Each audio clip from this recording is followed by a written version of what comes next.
मिटे तब चरणन में मां, चरण शरण हूँ आपकी, तारण तरण जिहाज, भवदधि तट तक ले चलो, करुणा कर ऋषिराज, भवदधि तट तक ले चलो, करुणा कर ऋषिराज। हे द्वादशांगे शुभवाणी दात्री, सरस्वती माँ तुमको नमस्ते, सिद्धायतन की हे पुण्य प्रदात्री, हे भारती माँ तुमको नमस्ते।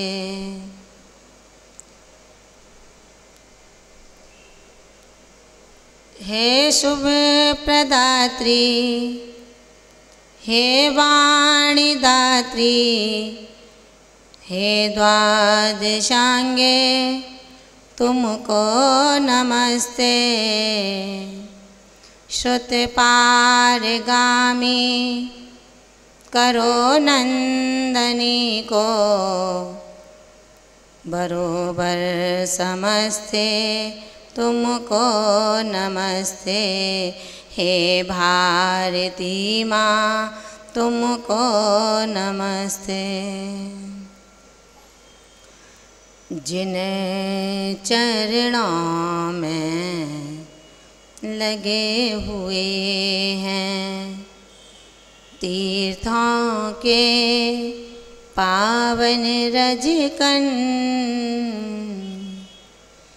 बड़े भाग्य से मिल पाता है उन चरणों का स्पर्शन,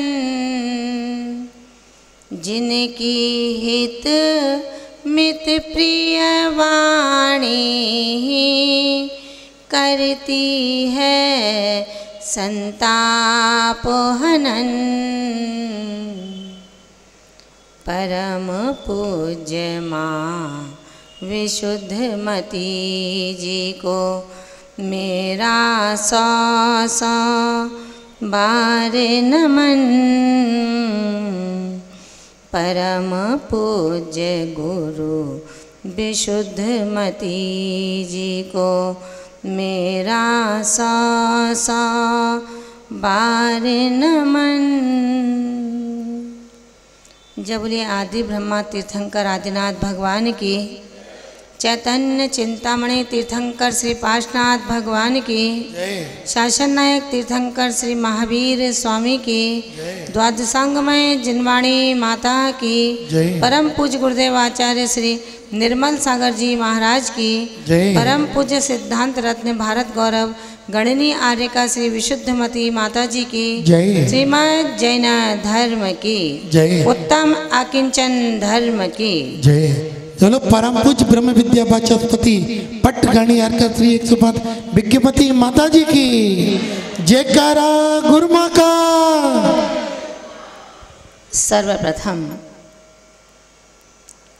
पूज्य गणी माँ विशुद्धमती माता जी के श्री चरणों में वंदना में निवेदित करती हूँ। मंचासीन स्नेही आर्यका वृंद, क्षुल्लका वृंद, उपस्थित धर्म स्नेही भव्यात्माओं, भाद्रपद का महीना जो अपने को रीता करने आता है, किसके लिए आता है? रीता करने आता है, खाली करने आता है। एक भाद्रपद ही ऐसा महीना है जो हमें धर्म से जोड़ने का एक मार्ग प्रशस्त करता है। 16 कारण के शुभारंभ से भव्य आत्माओं ने अपने अपने कर्मरूपी किट्टकालमा को दूर करने का मन बनाया और उस मार्ग पर बढ़े।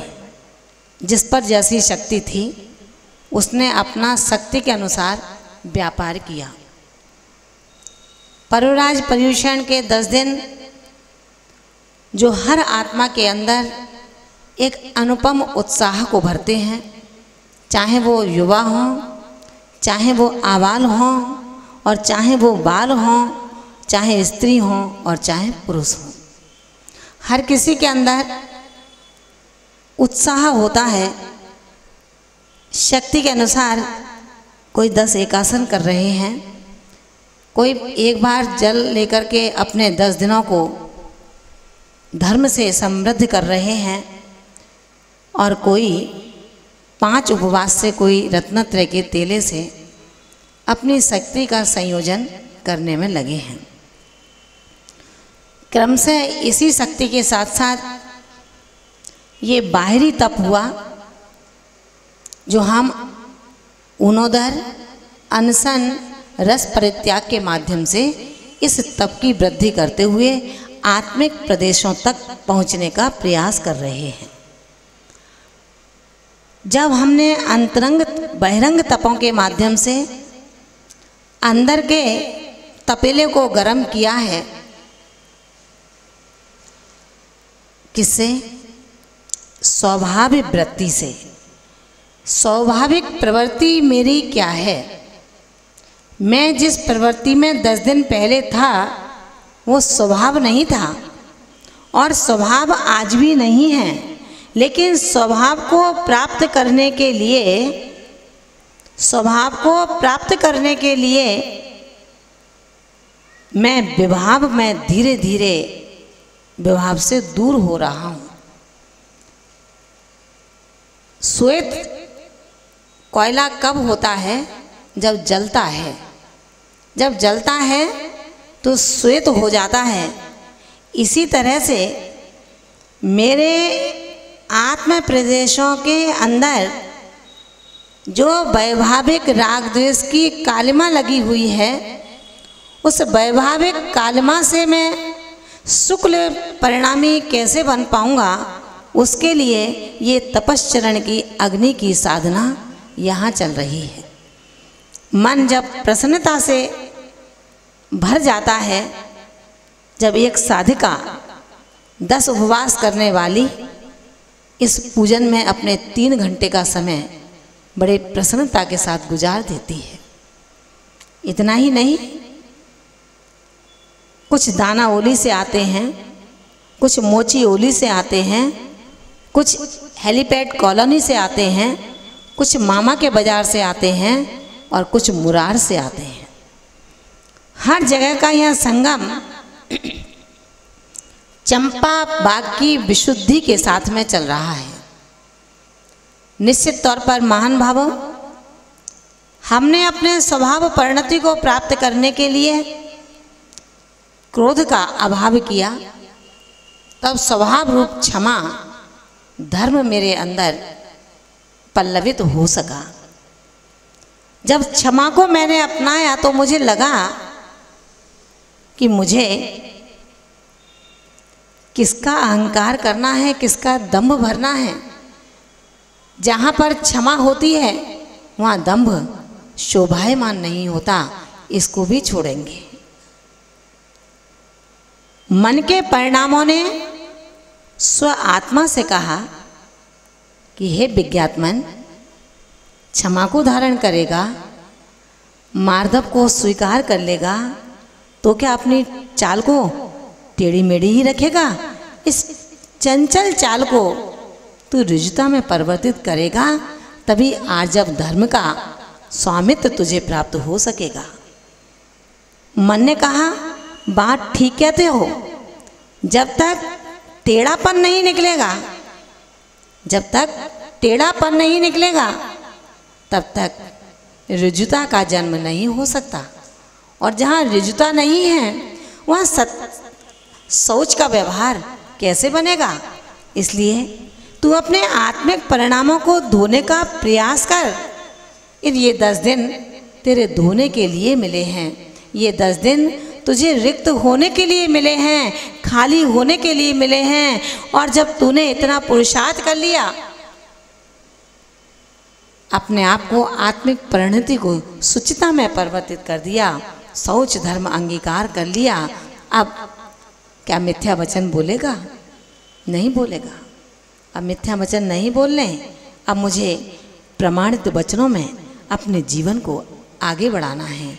जो देशना तीर्थंकर ने कही है, उस देशना से मुझे अपना धर्म ध्यान स्वीकार करना है। तभी तो धर्म ध्यान का पहला भेद आज्ञा विचय। जब तक मैं तीर्थंकरों की आज्ञा का पालन नहीं करूँगा, रे विज्ञात्मन, कैसा है तेरा वो सत्य धर्म? सत्य धर्म असत्य की ओट में कभी पल्लवित नहीं हो सकता।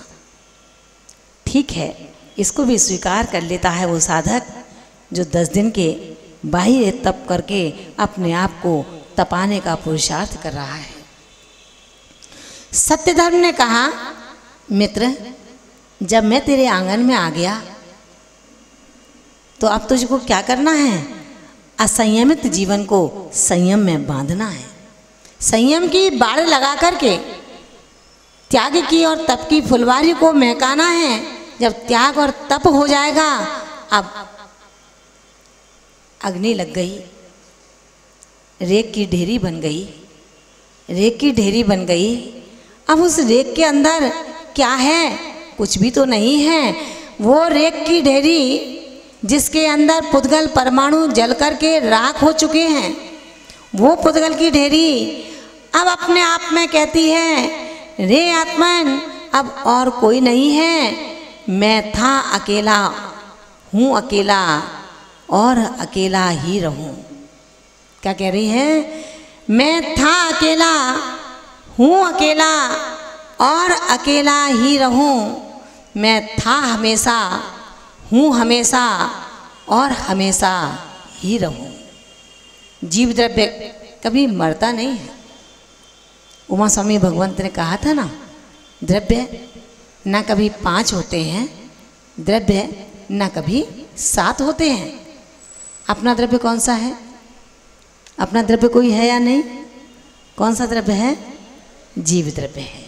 मेरा जीव द्रव्य, हे प्रभु, मेरा जीव द्रव्य ध्रुव है, अखंड है, विनाशिक है, चैतन्य स्वरूप है।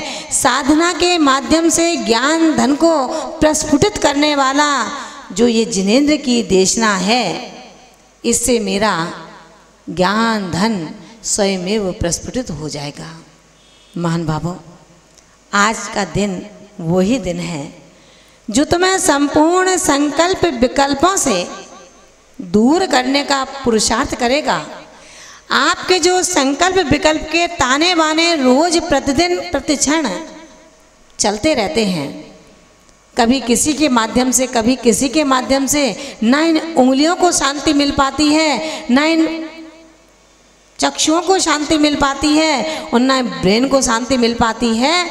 और जाने दो, ये तो चेतन की चैतन्यशीलता का एक ढंग है जो पुद्गल है, रसिक डिब्बा, जो आज के जन जन के हाथों की शोभा बना हुआ है। इसके बिना आपका स्टैंडर्ड दिखाई नहीं देता है। इस डिब्बे को हम हर्ष में उंगली से टुक टुक करते रहते हैं, शांति नहीं है।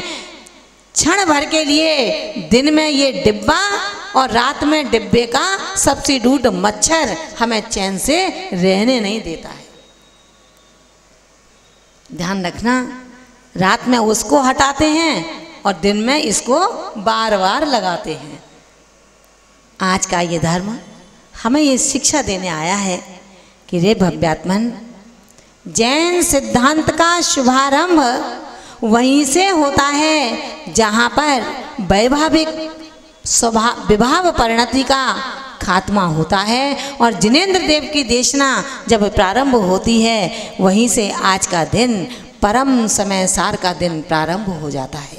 चाहे वो श्रावक हों और चाहे वो साधु हों, हमें अपने मन में केवल एक ही भाव रखना है, जिन व्रत उपवासों से हम गुजर रहे हैं, ये हस्ती स्नानवत तो नहीं है। विचार करना। मेरी बात तीखी लग सकती है, लेकिन जैन धर्म संतरे की लेमन जूस नहीं है।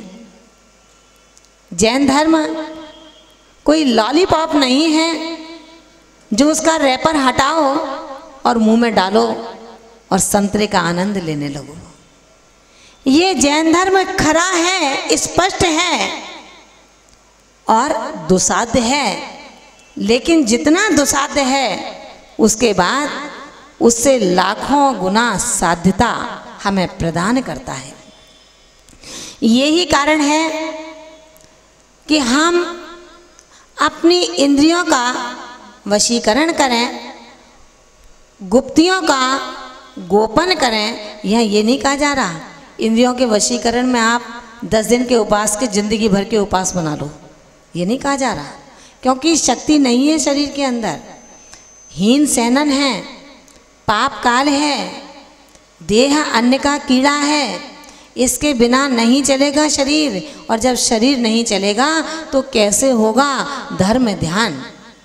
इसलिए ये नहीं कहा जा रहा कि आप 10 दिन के उपवास और बढ़ा लो, ना मैं कह सकती हूँ और ना आप बढ़ा सकते हैं, दोनों ही बात हैं। लेकिन यहाँ पर ये कहा जा रहा है स्वस्थ शरीर से यावत धर्म साधनम। जब तक स्वस्थ शरीर रहता है तब तक धर्म का ये साधन बना रहता है।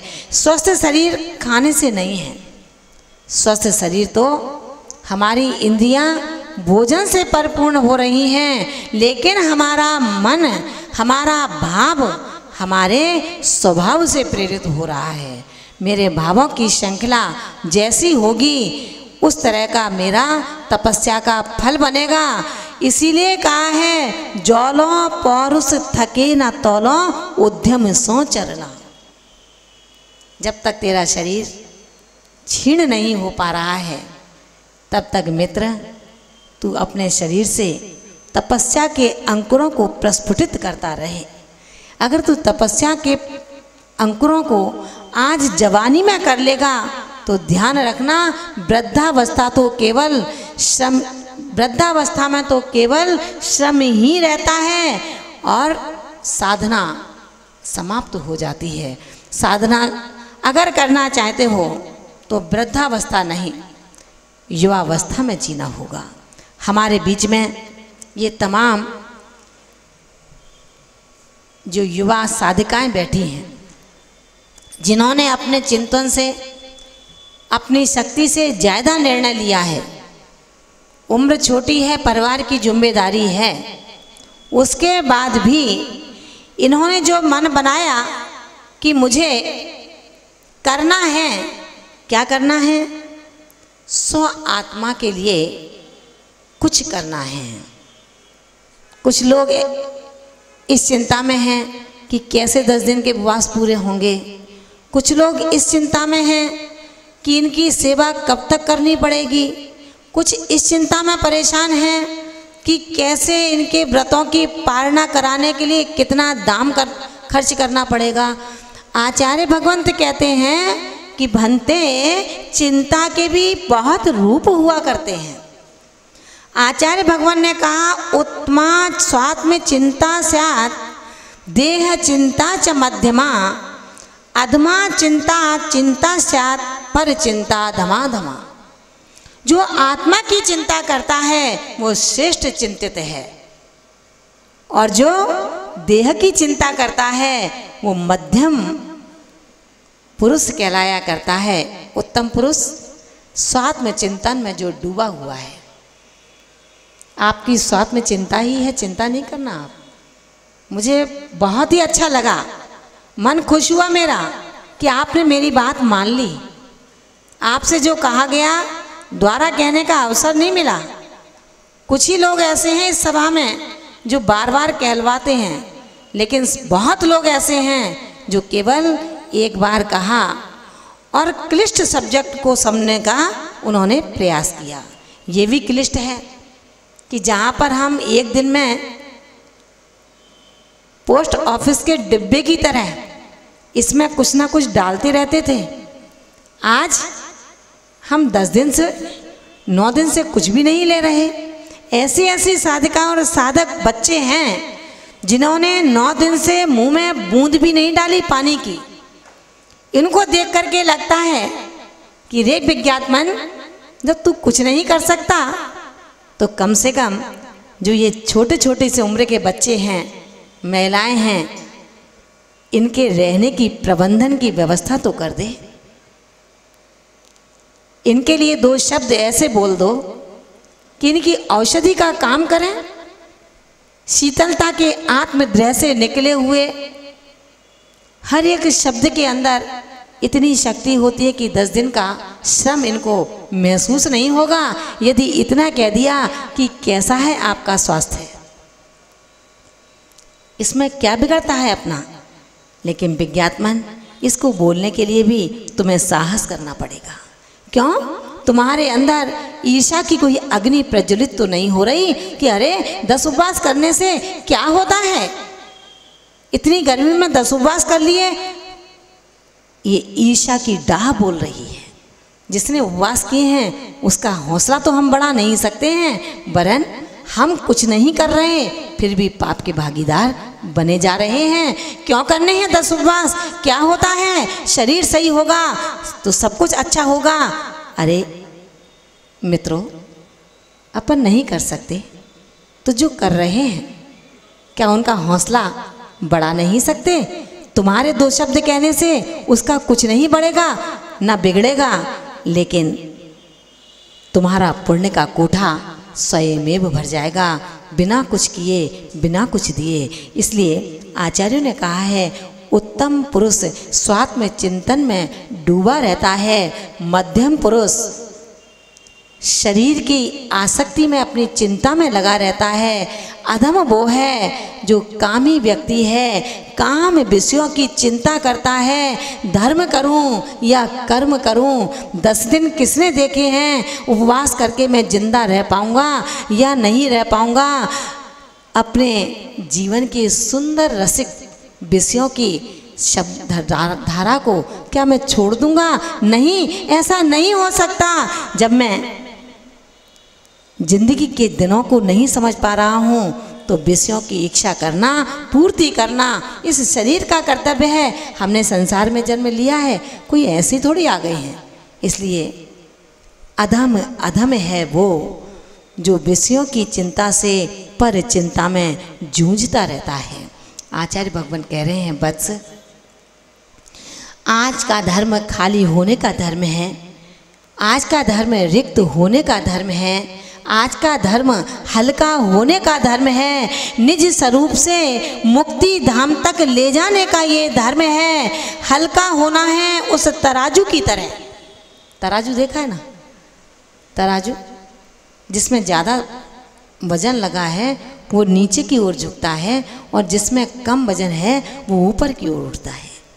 तो ये तराजू वो तुम्बी जो लेप रहित है, जल में है, उसको तैरने से वो तैरती रहती है, और जब उस तुम्बी का जो अवलंबन ले लेता है वो भी डूबने से बच जाता है। वो भी तैर करके एक किनारे से दूसरे किनारे तक आ जाता है। लेकिन उसी ही तुम्बी पर यदि लेप कर दिया जाए, मिट्टी का आवरण कर दिया जाए, भारी कर दी जाए, तो क्या तैरेगी चक्रेश भैया?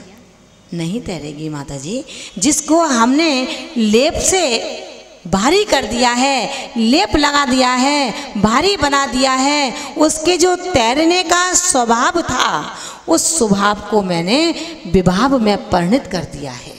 उस स्वभाव को मैंने उसके विभाव में परिणत किया है। इसलिए अब वो तुम्बी तैर नहीं सकती है, और जो उसका अवलंबन लेगा वो भी अब इस ओर से उस ओर नहीं पहुंच पाएगा। आचार्य भगवंत कहते हैं, इन उदाहरणों ने ये सिद्ध कर दिया है, जो वजन में भारी होता है वो अधोगामी होता है, जो वजन में हल्का होता है वो ऊर्ध्वगामी हुआ करता है। जो वजन में हल्का होता है वो तैर करके साहिल तक पहुंचता है, और जो वजन में भारी होता है वो साहिल से भी मझधार में आकर के डूब जाता है। आचार्यों ने कहा, वत्स, हमें हिमालय सी पवित्रता को धारण करना है। आज का दिन खो जाने का दिन है, आज का दिन मिट जाने का दिन है, आज का दिन सच्ची क्षमा को देने का दिन है। रिक्त होना है, अतिरिक्त होना है। कहा गया है संगी साथियों की बात तो दूर है, संगी साथियों की बात तो दूर है, मैं मेरा और तू तेरा की सूक्ष्म परिणति भी आत्मा को भारी बनाती है। अपन कहते हैं ना, ये मेरे हैं, ये तेरे हैं, ये घर मेरा है, ये घर तेरा है। आचार्य भगवंत कह रहे हैं वत्स मान जा, मत कर जिद, छोड़ दे अपनी हठता को। समोषण में बैठने के बाद भी प्रभु की दिव्य वाणी का रस नहीं टपक रहा तेरे कंठ में। अभी भी तेरे कंठ में रस कौन सा टपक रहा है? मैं मेरे का, तू तेरे का। बंटी भैया समझ रहे हैं ना आप? अच्छे से समझ रहे हैं माता जी, आपसे ज़्यादा समझदार हूँ मैं, इसीलिए देखा नहीं आपके पूरे बाल हैं और मेरे बाल। केशलोच में बाधा नहीं होगी, दीक्षा जब होगी, दीक्षा की आबादा जरूर पड़ रही है, लेकिन केशलोच में बाधा नहीं आएगी। आचार्य भगवंत कहते हैं हे भव्यात्मन समझ, अभी भी चेत जा, तुझे चौकीदार चेताने का पुरुषार्थ कर रहा है। कब चेतेगा? संगी साथियों की बात तो दूर है, मैं मेरा और तू तेरा की सूक्ष्म परिणति भी आत्मा को भारी बनाती है। खाली और हल्केपन की इस ऊर्ध्वगामी यात्रा में आकिंचन बनी तेरी अकेली आत्मा मुक्ति को पाती है। जब तक तेरी आत्मा में अकिंचन नहीं होगा, सच मानना मित्रों, हमारी यात्रा ऊर्ध्वगामी नहीं बन सकती है। ऊर्ध्वगामी यात्रा बनाने के लिए हमें बहुत कुछ नहीं करना। हम पूजा करते हैं ना, सब लोग, सब पूजा करते हो ना? करते हैं ना माता जी? समझ में नहीं आ रहा क्या? 3 घंटे करते क्या है यहाँ पर हम? हमारी दोनों बहनें रचना जी और सोनल जी अपने सारे सुंदर स्वरों से आपको पूजा कराती हैं, लेकिन ये नहीं कह सकती मैं पूजा करने का पुण्य श्रम ये अधिक लेती हैं या आप अधिक लेती हैं, ये अभी नहीं कह सकती। मुझे ऊपर जाने दो 5000 धनुष, तब उसका भी खाता खोलने का पुरुषार्थ करेंगे। पूजा करते हैं, पूजा पढ़ते हैं, लेकिन उन पूजा के एक शब्द को कभी आत्मग्रह में उतारने का प्रयास किया क्या? नहीं किया, नहीं किया। मेरा मन कहता है किया है। अगर नहीं किया होता तो आप लोग 10-10 उपवास करके नहीं बैठी होती। किया है, किया है, लेकिन फिर भी अभी बहुत बाकी है। पूजा करते हो ना, मेरे साथ आप इन लाइनों को बोलना। ये लाइनें आपके आत्म प्रदेशों को छूने का प्रयास करेंगी जो आप प्रतिदिन पढ़ते हो। मैं एकांकी एकत्व लिए सब ही आते, तन धन को साथी समझा था, पर वे भी छोड़ चले जाते। मेरे ना हुए मैं इनसे तो अति भिन्न अखंड निराला हूँ, निज में पर से अन्यत्व लिए निज समरस पीने वाला हूँ। पूजा करते हो ना? मेरा कुछ नहीं है, आपका ही है, आप ही पूजा करते हैं। हम तो पूजा के लायक भी नहीं हैं, आप पूजा के लायक हैं। पूजा करो, अच्छे से पूजा करो। सम्राट जब राजभवन में बैठकर के अकेलेपन का एहसास करता है तो मित्र समझाता है कि सम्राट क्यों अकेलेपन के एहसास में आंखों से आंसुओं को झराते हो? अपने सुंदर अश्रु बिंदुओं को क्यों व्यर्थ में सताते हो? यह एकत्व अकेलेपन का एहसास हमें 3 दशाओं में हुआ करता है। एक राग की दशा में होता है, एक द्वेष की दशा में होता है, एक वीतराग की दशा में होता है। राग की दशा में कब होता है? होता है या नहीं होता है? घबराना मत कि माता जी कितना बोलना है आज आपको, घबराना मत। आज अकिंचन का दिन है, खाली होना है, ना भरना है, और जो भरा है उसको भी पलटना है। आचार्य भगवंत कहते हैं कि 3 दशा से हमें खालीपन का, एकत्वपने का महसूस होता है, एहसास होता है। कब? एक राग दशा से। बेटी की अभी अभी विदा की है, बेटी की अभी अभी विदा की है। बेटी जान से प्यारी थी, उसमें आपने गीत चलाया था, नाजों से तुझे पाला मैंने, कोई कष्ट कभी ना हो पाया। गाते ना आप लोग भजन, बाबुल की दुआएं लेती जा, जा तुझको सुखी संसार मिले। बेटी को विदा करते हैं तो घर में सूनापन लगता है। आज घर अपने आप को लगता है कि मेरी बेटी चली गई। इस घर की एक चिड़िया थी जो चहकती रहती थी, दहकती रहती थी। एकांकीपना लगा, अकेलेपन का महसूस हुआ। ये राग की दशा में है। राग था उस बच्ची से।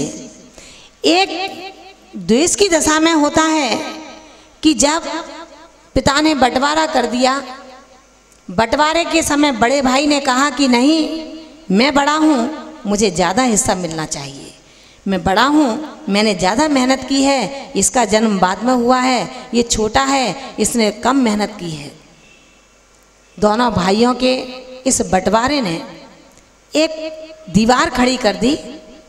बात्सल्य खत्म हो गया, मन मनोमालिन्यता से भर गया।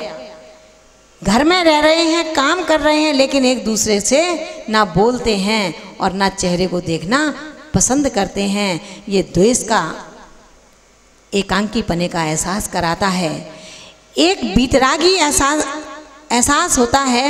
एक एहसास इस प्रकार का होता है कि काम धंधा नहीं है, पिता बूढ़ा हो चुका है, बच्चा जवानी को पार कर चुका है।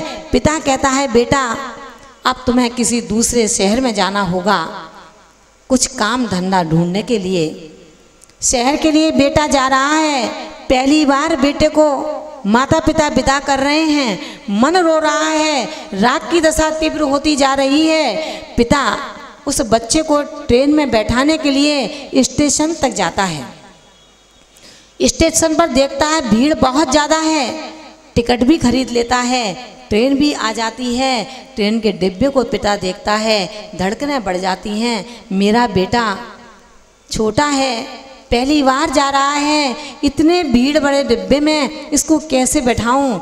लेकिन क्या करें, पिता का हृदय है, उसको उस डिब्बे में बैठाता है। सीट मिल जाती है, ट्रेन आगे बढ़ जाती है। पिता उस ट्रेन को देखता रहता है जब तक ट्रेन आँखों से ओझल नहीं होती।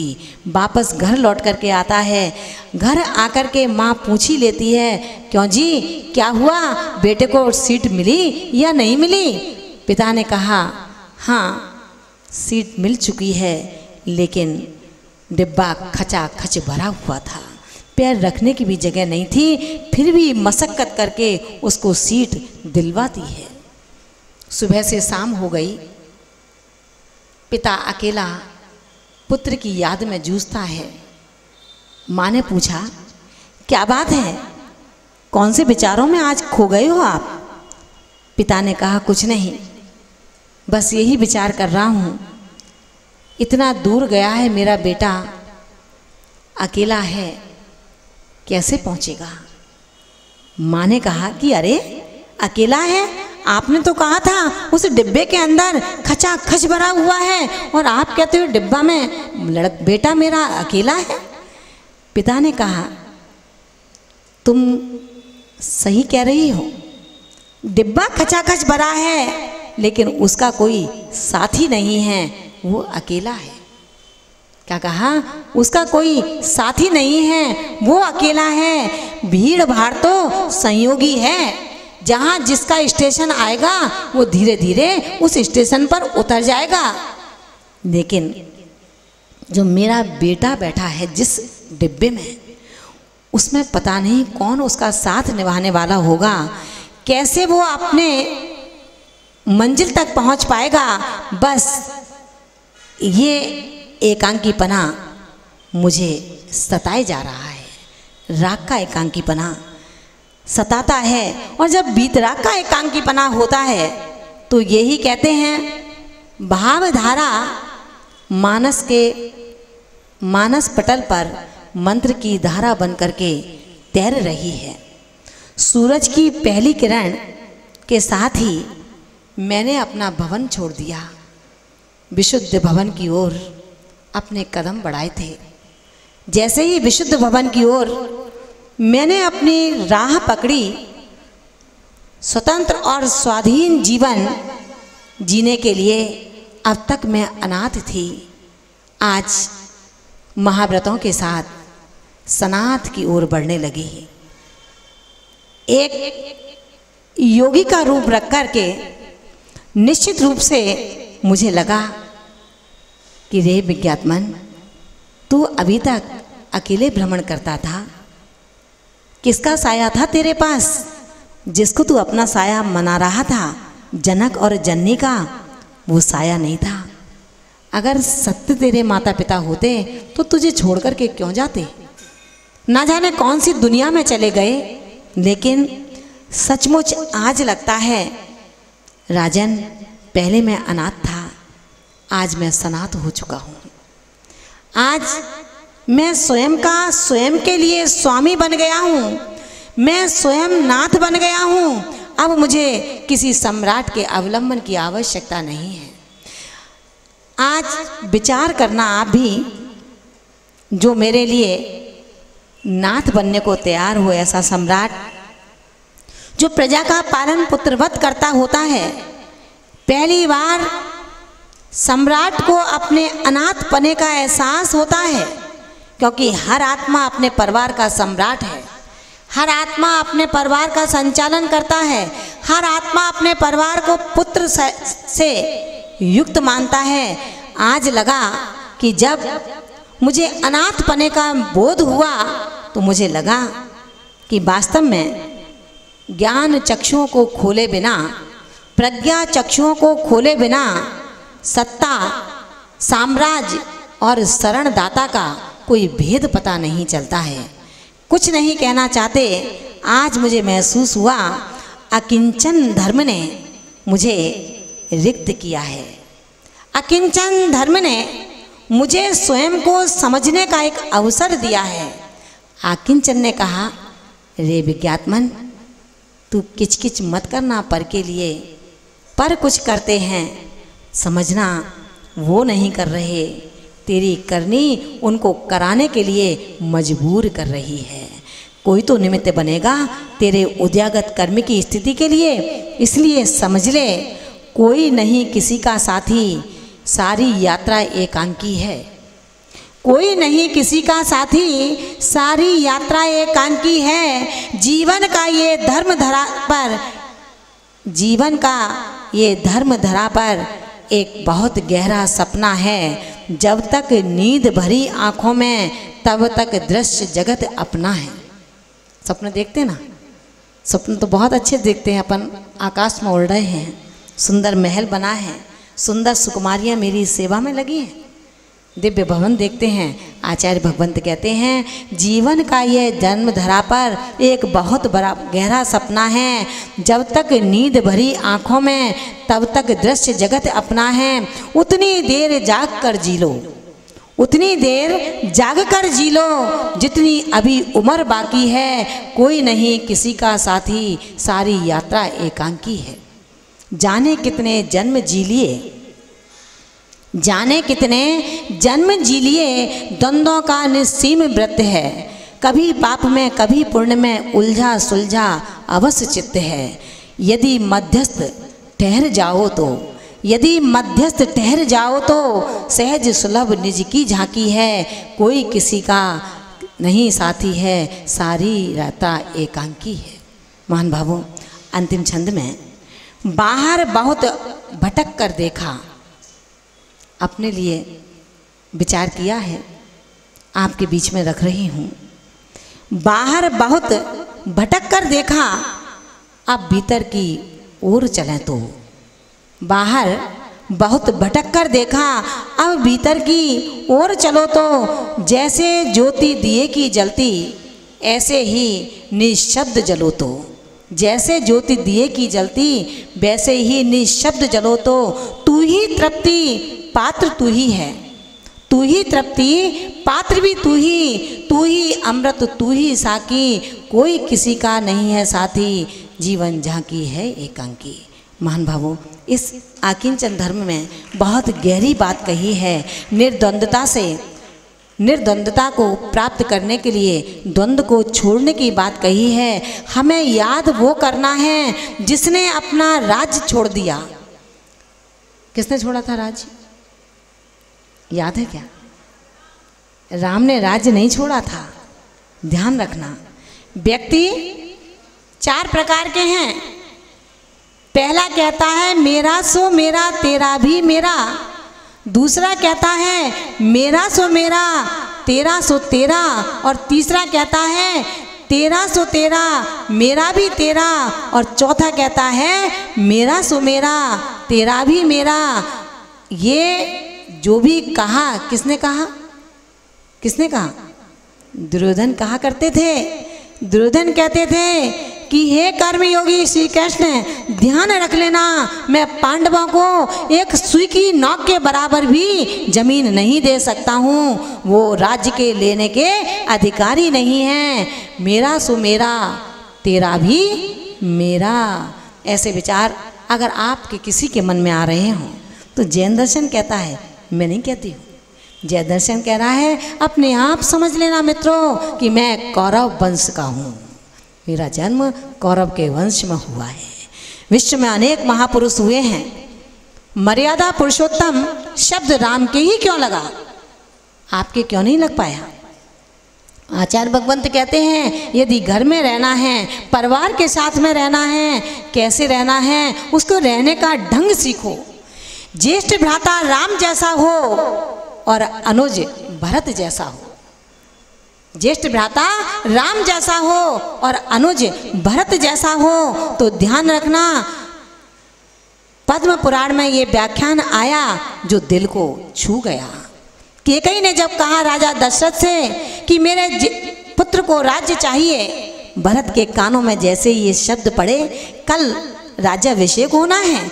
आज माँ कैकेयी ने अपने वरदान जो रखे हुए थे उनको मांगा है भरत के लिए राज्य। राम ने विचार किया कि यदि मैं यहाँ पर रहूँगा, इस अवधपुरी में रहूँगा, तो भरत राज्य नहीं कर सकता, मुझे यहाँ से अब चला जाना चाहिए। राम चले जाते हैं।